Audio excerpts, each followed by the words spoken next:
Shalom, selamat pagi.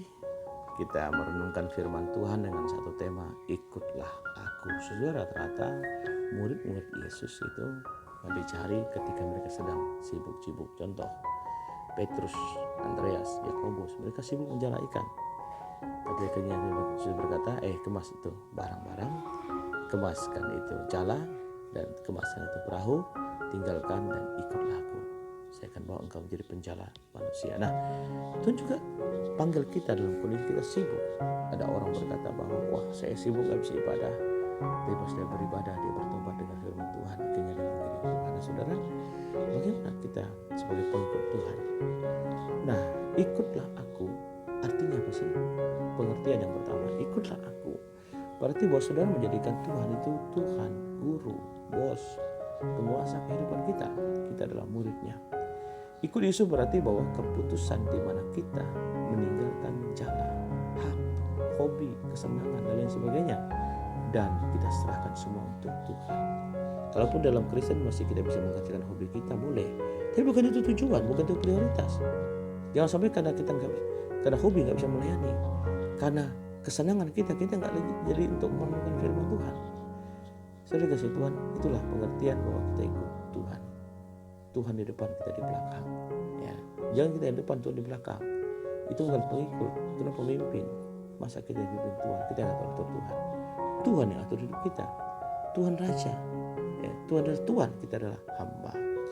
Nah, yang kedua, apa yang dituntut dari seorang murid Yesus? Satu, telinga yang mau mendengar.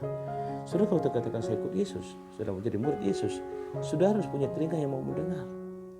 Apa yang sering kita dengar itu mempengaruhi kehidupan kita. Mau dengar apa sih? Mau dengar iklan yang banyak? Mau dengar berita-berita kriminalitas yang banyak? Atau berita-berita sukacita?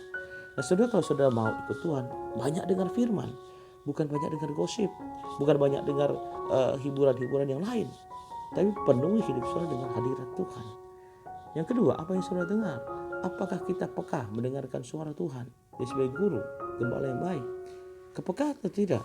Ya, terkadang Tuhan sudah berkali-kali ngomong, kita nggak peka. Nah, Israel tidak mendengarkan dengan baik.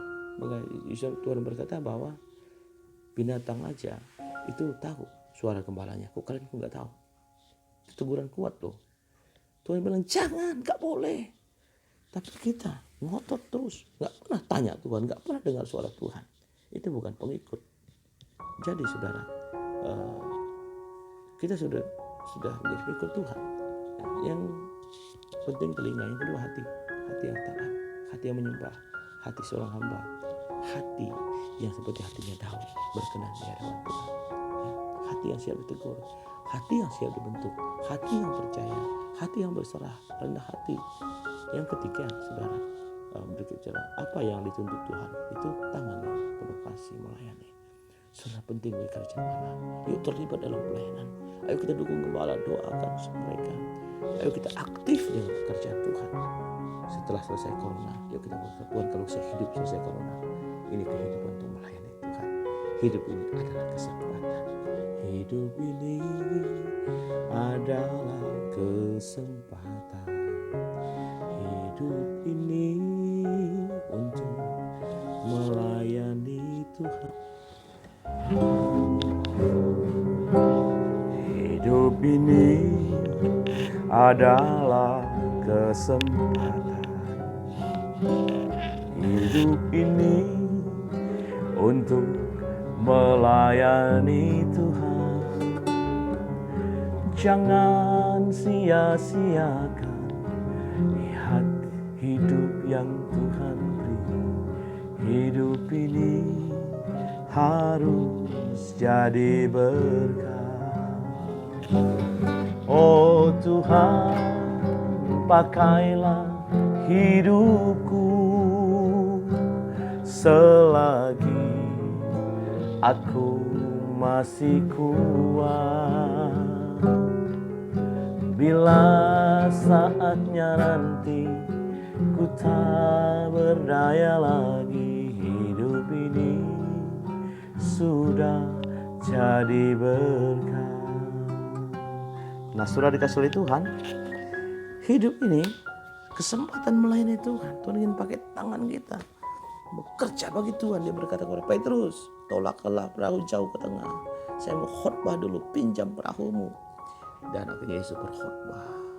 Setelah saya berkhotbah, oke, sekarang ambil jalamu, tebarkan ke tengah. Dan Petrus melihat banyak sekali ikannya. Ada waktu untuk bekerja, ada waktu untuk melayani, ada waktu untuk berdoa, ada waktu untuk berdiam diri di hadapan Tuhan. Nah saudara, apa yang dituntut oleh Tuhan jadi seorang murid? Yaitu tadi telinga yang mendengar, hati yang taat, tangan yang melayani, dan kebiasaan. Apa sih yang menjadi kebiasaan kita? Berdoa, menyembah Tuhan. Nah seorang murid yang sejati akan terlihat dari satu, apa yang ia urus setiap hari. Lebih banyak ngurus apa sih? Hal-hal yang fana atau hal yang kekal. Nah saudara, kalau menjadi murid yang sejati, yuk kita beralih dari hal-hal yang sementara. Yang sementara juga penting, kita makan, kita minum, kita bekerja. Tapi muaranya harus untuk hal-hal kekekalan. Ya kan? Yang kedua, bagaimana ia menggunakan uangnya. Bagaimana dia menggunakan waktunya, bagaimana dia menggunakan yang Tuhan titip dalam hidupnya, kesehatannya, badannya, dan lain sebagainya, yang melekat kepada dia. Kalau dia menghabiskan uangnya semua untuk hal duniawi, berarti kita bukan murid Tuhan. Yesus nggak pernah mengajar kita hidup seperti itu. Yang ketiga, bagaimana ia menanggapi reaksinya terhadap keadaan orang lain, masalah kehidupan ini. Ya kan, Yesus begitu prihatin, Yesus begitu empati, Yesus begitu peduli. Kalau kita sombong, kita egois, kita peduli apa? Gak cocok jadi murid Tuhan. Yang keempat, seberapa dewasakah kita menangani masalah-masalah kehidupan? Masalah krisis, pertengkaran, kemarahan, difitnah, ya kan?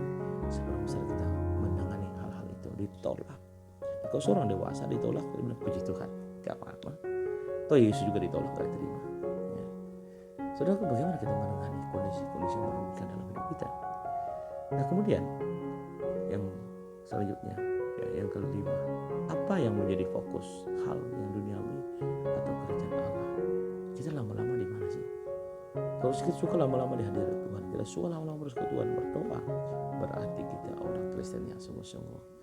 Kalau gak suka lama, baru berapa menit sudah ngantuk, baru berapa menit baca kitab sudah bergairah, gak bergairah baca firman Tuhan, something wrong to you. Ada yang salah dalam firman. Dan yang terakhir, apa yang menjadi target, goal kehidupan kita, jiwa-jiwa yang melayani Tuhan, menyenangkan Tuhan atau menyenangkan pribadi. Doa saya, biarlah menjadi pengikut Kristus, ikutlah aku. Ya kan? Siapa kita? Pengikut Kristus. Pengikut Kristus, jangkau jiwa. Nah, saudara, yuk jadi pengikut Tuhan Yesus. Ikutlah aku.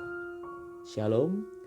Doa saya menyertai saudara hari ini. Selamat pagi. God bless you.